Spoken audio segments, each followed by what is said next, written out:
Marshall Amplification is an English company that designs and manufactures music amplifiers, speaker cabinets, brands personal headphones, earphones, and, having acquired Natal Drums, drums and bongos.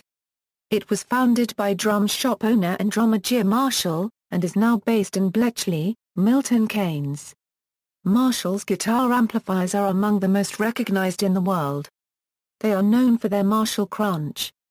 Their signature sound was conceived by Marshall after guitarists, such as Pete Townshend, visiting Marshall's drum shop, complained that the guitar amplifiers then on the market didn't have the right sound or enough volume. After gaining a lot of publicity, Marshall guitar amplifiers and loudspeaker cabinets were sought by guitarists for this new sound and increased volume. Many of the current and reissue Marshall guitar amplifiers continue to use vacuum tubes, as is common in this market sector. Marshall also manufactures less expensive solid-state and hybrid equipment. History Origins After a successful career as a drummer and teacher of drum technique, Jim Marshall first went into business in 1962 with a small shop in Hanwell, London, selling drums, cymbals and drum-related accessories. Marshall himself also gave drum lessons. According to Jim, Ritchie Blackmore, Big Jim Sullivan and Pete Townshend were the three main guitarists who often came into the shop and pushed Marshall to make guitar amplifiers and told him the sound and design they wanted. Marshall Limited then expanded, hired designers and started making guitar amplifiers to compete with existing amplifiers, the most notable of which at the time were the Fender amplifiers imported from America. These were very popular with guitarists and bass players, but were very expensive. The three guitarists were among the first customers of the first 23 Marshall amplifiers made. First amplifiers, birth of the Jvm 45 Jim Marshall thought he could produce a cheaper alternative to American-made guitar amplifiers, but as he had limited electrical engineering experience he enlisted the help of his shop repairman, Ken Brann, an EMI technician, Dudley Craven, and Ken Underwood. They most liked the sound of the 4X10 Fender Bassman and made several prototypes using the Fender Bassman amplifier as a model. The sixth prototype produced, in Jim's words, the Marshall sound. The original idea was talked about late one night in early 1963 in a wimpy bar in Ealing in West London. The first 6 production units were assembled in the garden sheds of Ken Brann, Dudley Craven, Ken Flagg and Ken Underwood in the same year, in Heston, Hanwell and Hayes, all in West London. They were almost copies of the Bassman circuit, with American military surplus 5881 power valves, a relative of the 6L6. Few speakers were then able to handle more than 15 watts, which meant that an amplifier approaching 50 watts had to use 4 speakers. For their Bassman, Fender used 4 Jensen speakers in the same cabinet as the amplifier, but Marshall chose to separate the amplifier from the speakers, and placed 4 12-inch Celestion speakers in a separate closed-back cabinet instead of the 4 10-inch Jensens in an open-back combo. Other crucial differences included the use of higher-gain ECC83 valves throughout the preamp, and the introduction of a capacitor-resistor filter after the volume control. These circuit changes gave the amp more gain so that it broke into overdrive sooner on the volume control than the Bassman, and boosted the treble frequencies. This new amplifier, tentatively called the Mark II, was eventually named the Jvm 45, after Jim and his son Terry Marshall, and the maximum wattage of the amplifier. Distribution deal Marshall entered into a 15-year distribution deal with British company Rose Morris during 1965, which gave him the capital to expand his manufacturing operations, though it would prove to be costly. In retrospect, Marshall admitted the Rose Morris deal was the biggest mistake I ever made. Rose Morris hadn't a clue, really. For export, they added 55% onto my price, which pretty much priced us out of the world market for a long time. Park Amplification The new contract had disenfranchised several of Marshall's former distributors, among them his old friend Johnny Jones. Marshall's contract did not prevent him from building amplifiers outside the company, and so Marshall launched the Park brand name, inspired by the maiden name of Jones's wife. To comply with his contract stipulations, These amplifiers had minor circuit changes compared to the regular Marshalls, and minor changes to the appearance. For instance, often the Parks had silver or black front panels instead of the Marshall's gold ones, some of the enclosures were taller or shaped differently, and controls were laid out and labeled differently. Starting in early 1965, Park produced a number of amplifiers including a 45-watt head. Most of these had Marshall layout and components, though some unusual amplifiers were made, such as a 75-watt keyboard amplifier with KT88 tubes. A 2A12 combo had the option of sending the first channel into the second, probably inspired by Marshall users doing the same trick with a jumper cable. The 1972 Park 75 put out about 100 watts by way of two KT88s, whereas the comparable 50-watt model 1987 at that time used two EL34 tubes. In 1982, Park came to an end, though Marshall later revived the brand for some transistor amplifiers made in Asia.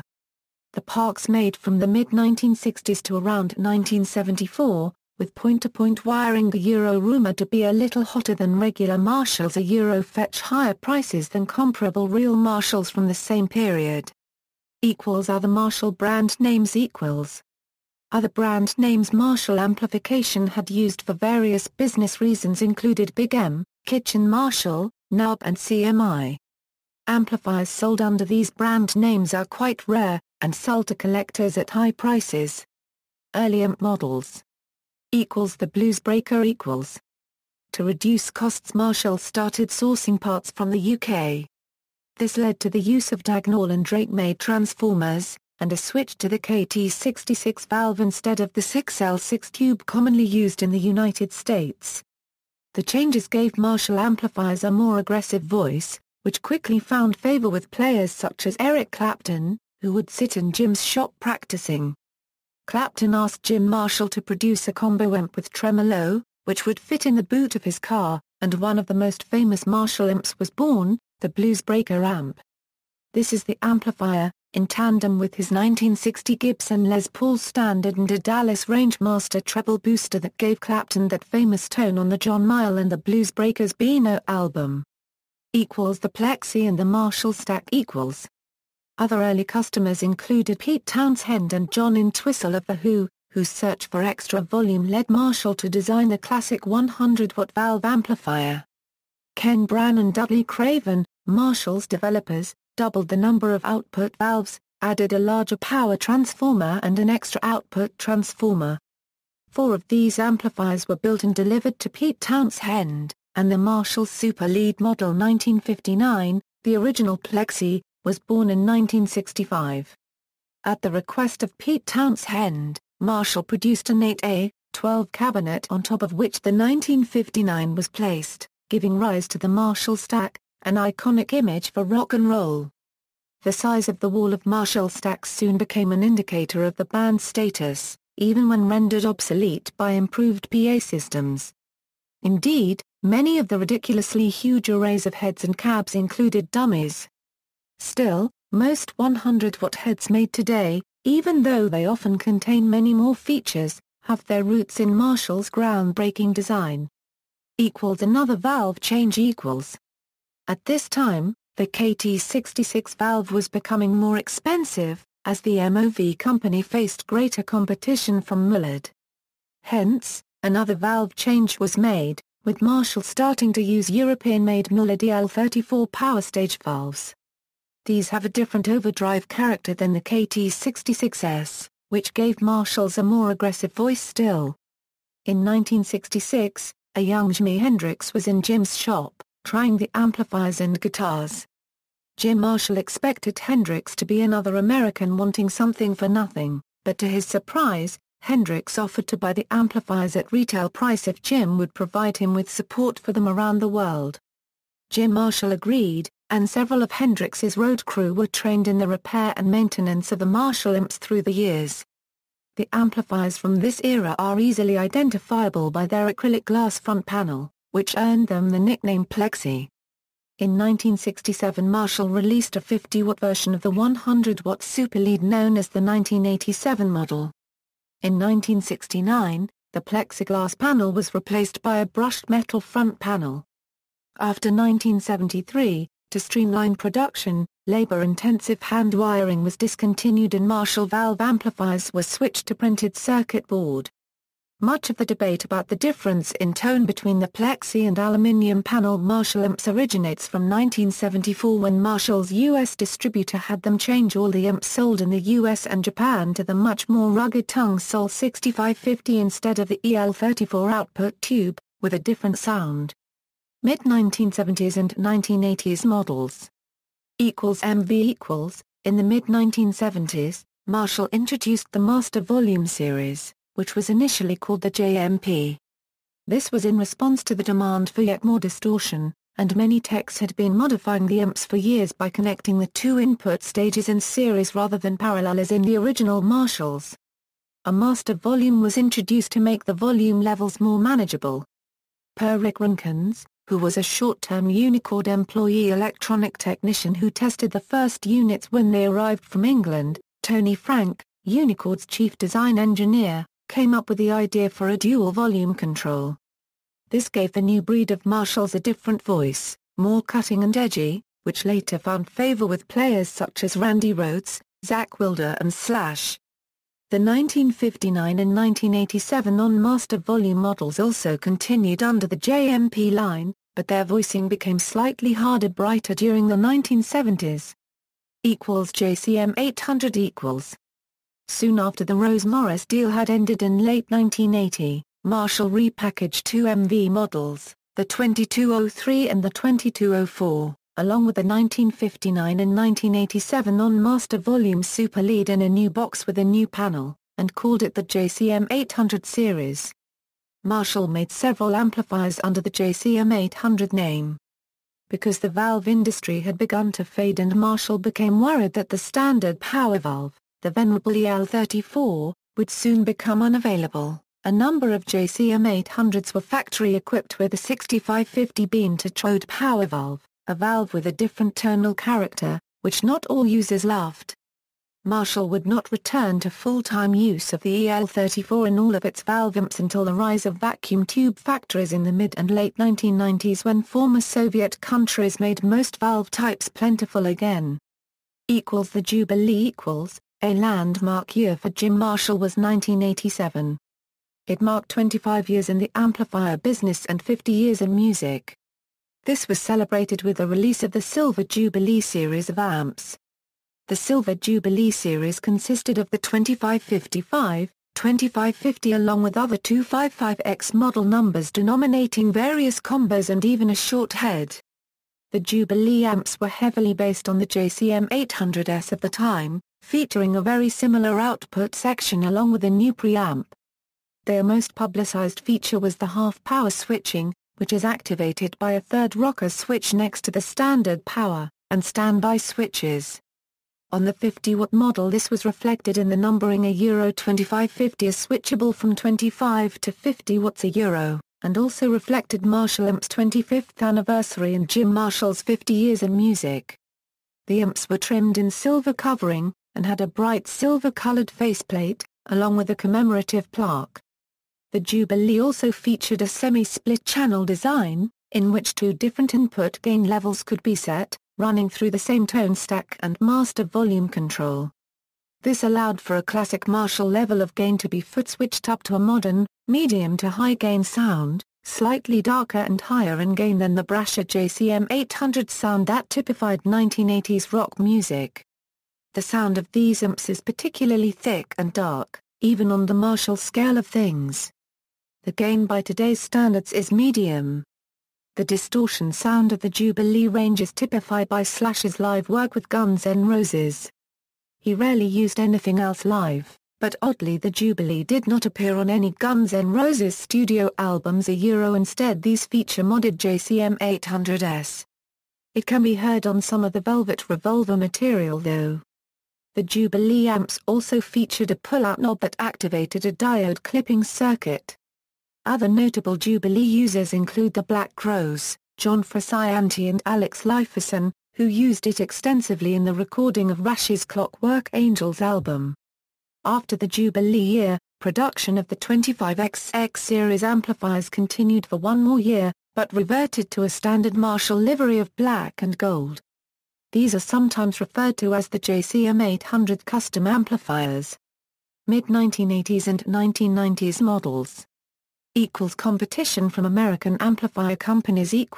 Marshall began to see more competition from American amplifier companies such as Mesa Boogie and Soldano. Marshall then updated the JCM 800 range with additional models and new features such as channel switching, which meant that players could switch between clean and distorted tones with the push of a foot-operated switch. This feature debuted in the 2205 and 2210 series, and these amps contained more preamp gain than ever thanks to a new innovation: diode clipping. This meant a solid-state diode added additional distortion to the signal path, akin to adding a distortion pedal. As such, the split-channel JCM 800s were the highest-gain Marshalls yet built. When they were first released, many players were shocked by its bright, intense distortion, far more than any other amp of the day. While hotly criticized today among valve purists, these amps were more popular than ever, finding mass acceptance within the hard rock community and still in use today by many. The split-channel JCM 800s are still used by Tom Morello and were played exclusively by Michael Schenker for many years. Marshall around this time began further experiments with solid-state amplifiers, which were increasingly improving in quality due to technological innovations but were still considered beginner-level equipment. Regardless, solid-state product lines with the Marshall name on them were and still are a wild success for the company, allowing entry-level guitarists to play the same brand of amp as their heroes. One particularly successful entry-level solid-state Marshall was the Lead 12/Reverb 12 combo series, which featured a preamp section very similar to a JCM 800, and a particularly sweet-sounding output section. These amps were actually used on record by Billy Gibbons of ZZ Top, and are now in some demand. The 1990s. JCM 900. In the 1990s, Marshall updated its product line again with the JCM 900 series. Reviewed by Guitarist magazine in the UK and given the line, "Shredders, here is an amp you won't need to have modified," this move by Marshall was again an outgrowth of musicians' desires, featuring more distortion than ever and retaining popular aspects of the late JCM 800 models. However, despite such marketing claims, they were not as high gain as advertised and lacked a full gain stage. Marshall rectified this with the SLX series. This model was one-channel and was given an additional preamp ECC 83/12AX7 instead of diode-based distortion. Still, if not for shredders, the JCM 900 was well received by younger players associated with pop, rock, punk and grunge, which was widespread by the early 1990s. The dual reverb was also notably used by Dave Navarro. The early JCM 900 range featured the 4100 and the 4500, along with the usual range of combos along the same lines. It also featured a single-channel descendant of the 2203/2204 line, which is now quite rare and was essentially replaced by the SLX in the early 1990s, itself quite rare in EL34 form. Although the EL34 had at this time begun to return to prominence, a number of these were shipped with 5881 valves, and now uncommon valves similar in tone and build to a 6L6. Most of the JCM 900s and 6100s built between 1994 and 1998 left the factory with the 5881s. Around this time, Marshall released a few special edition amps in this range, including a /signature model, a first for the company. This was actually a re-release of the earlier silver Jubilee 2555 amplifier, with identical internals, a standard Marshall look, and a / logo. This amp retained EL34s and was produced 3,000 units from 1996 to 1997. 30th Anniversary 6100 Series, 1992 marked 30 years in the amplifier business. To commemorate this milestone, Marshall released the 30th Anniversary series of amplifiers, the EL34-powered 6100 LE with commemorative blue covering and gold faceplate, which was followed by the 6100 and then in 1994 the 6100 Lumina. All versions of the 6100 had 3 channels: clean, crunch and lead. The clean channel featured a mid-shift, which gave the option of a more Fender-like voicing, and the crunch channel featured 3 modes recreating all the classic Marshall crunch tones of the past 3 decades. The lead channel featured a switchable gain boost and a mid-range contour switch, which gave it the tone and gain levels, which Marshall's engineers hoped would keep it competitive in the high-gain world in the early to mid-1990s. In fact, some players felt the lead channel was perhaps the weaker link in the amplifier's arsenal, and it came in for revisions in the 3rd year of production. This revision featured even higher gain. The Anniversary series found prominence with Joe Satriani in particular, who favored the early EL34-powered versions and used only the clean channel live along with his signature Vox-saturated distortion pedal, which is based on his old modded Boss DS1. Satriani used these older Boss pedals almost exclusively for live work and on a number of studio albums including The Extremist until the early 2000s. The Anniversary models were probably the most complicated Marshall ever, with full MIDI control built in, half-power switching, pento-triode switching, adjustable speaker excursion, and a low-volume compensation switch. Despite all this complication, the amps had a pure signal path that did not share preamp tubes between channels. Other famous 6100 users included Alex Lifeson on Rush's album Test for Echo and Ocean Color Scene guitarist Steve Craddock. Current models: Marshall currently produces a number of amplifiers, which are a mix of modern designs and vintage reissues. Most models attempt to include the classic Marshall Raw.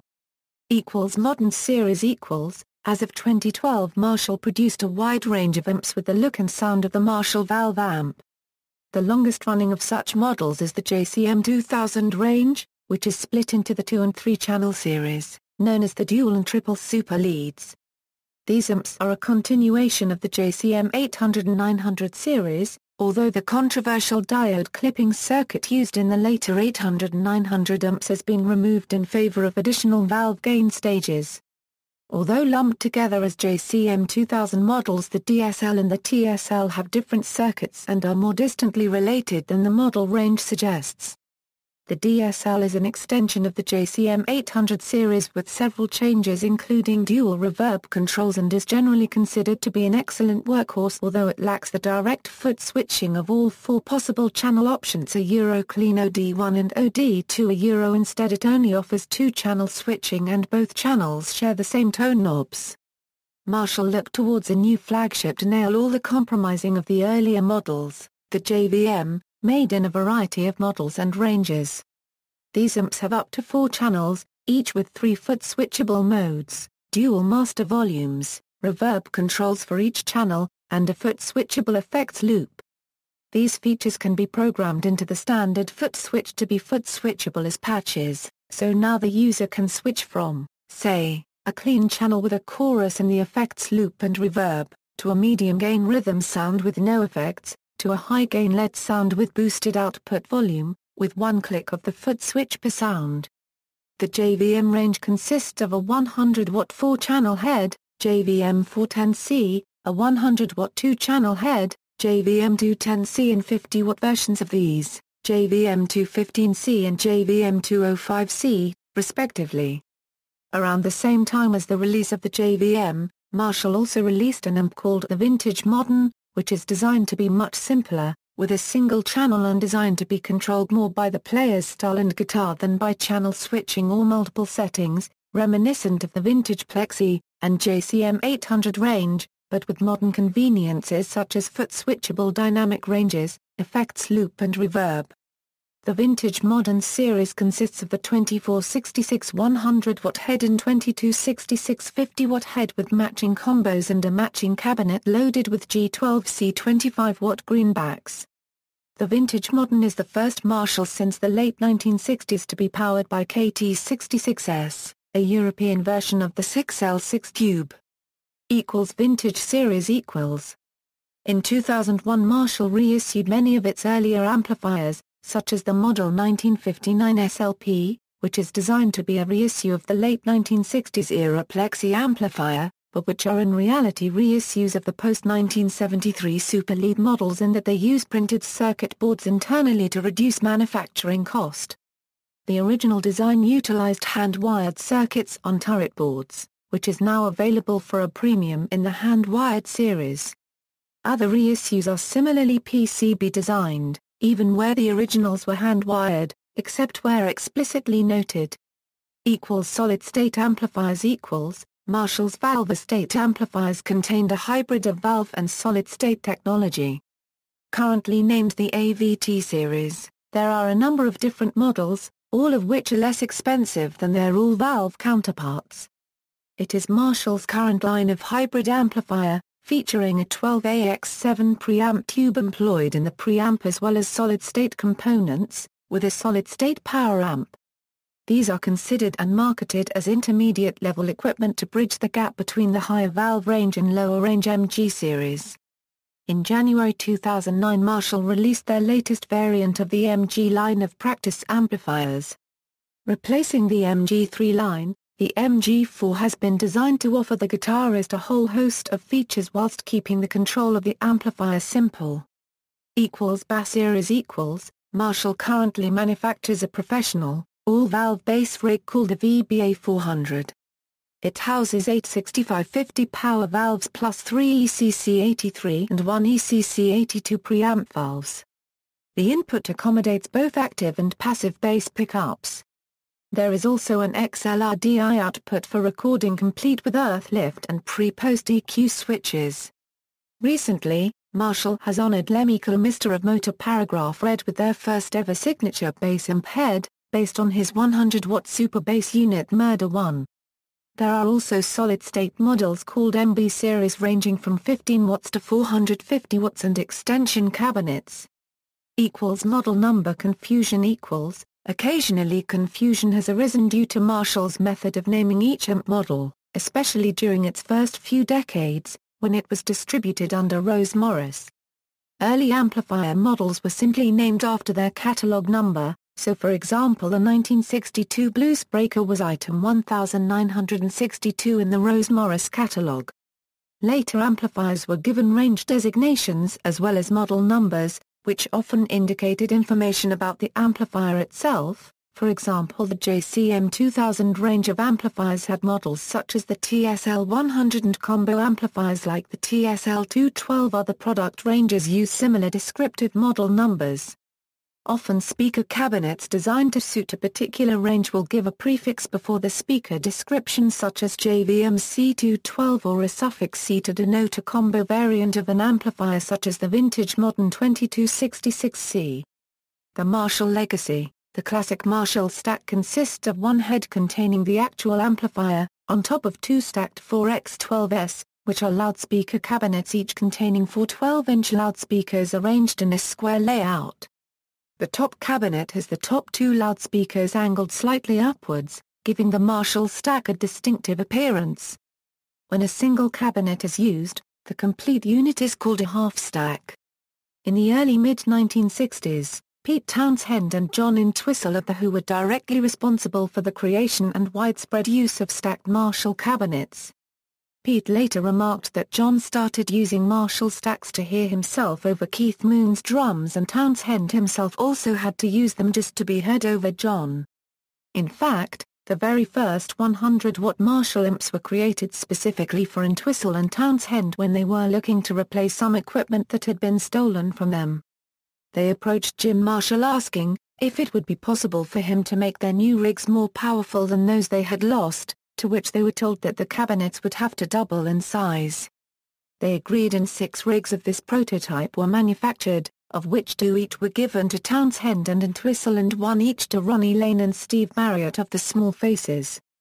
These new double cabinets proved too heavy and awkward to be transported practically, so The Who returned to Marshall asking if they could be cut in half and stacked, and although the double cabinets were left intact, the existing single cabinet models were modified for stacking, which has become the norm for years to follow. Entwistle and Townshend both continued expanding and experimenting with their rigs, until they were both using twin stacks, with each stack powered by the new experimental prototype 200W amps, each connected to the guitar via a Y-splitter. This, in turn, also had a strong influence on the band's contemporaries at the time, with Cream, the Jimi Hendrix Experience and Led Zeppelin following suit.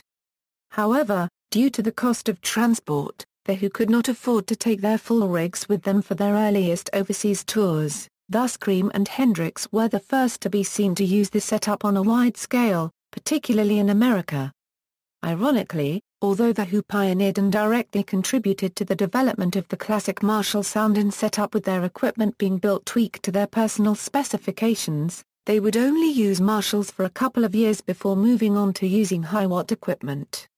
Cream, and particularly Hendrix, would be widely credited with the invention of Marshall stacks. The search for volume was taken on its next logical step with the advent of daisy chaining two or more amplifiers together. As most amplifier channels have two inputs, the guitar signal being present on both sockets, the cunning musician hooked the spare input of one channel to an input on another amp. By 1969 Hendrix was daisy chaining 4 stacks, incorporating both Marshall and Sound City amplifiers, as recommended to him by Townshend. This competition for greater volume and greater extremes was taken even further in the early 1970s by the band Blue Oyster Cult, which used an entire wall of full-stack Marshall amplifiers as their backdrop. Artists such as Slayer and Yngwie Malmsteen also used walls of Marshalls. Both Kerry King and Jeff Hanneman of Slayer would often be seen playing in front of a total of 24 cabinets. Malmsteen toured with 30 heads and 28 cabinets, and in 2011 said he would use 60 full stacks on his next tour. Many of those cabs used by rock bands, however, are dummies, and many artists who do not even use Marshall amplifiers have the dummy stacks on stage. Sports sponsorships. Marshall is an important sponsor of sport in the local area. Marshall were one of the earliest shirt sponsors for Milton Keynes Dons. They also sponsored Milton Keynes Athletic Club as well as Milton Keynes Lions Basketball Club, before they relocated to London. See also, List of guitar amplifier manufacturers, up to 11. References. External links, Marshall Amplification, Play It Loud, The Story of the Marshall Amp at bbc.co.uk.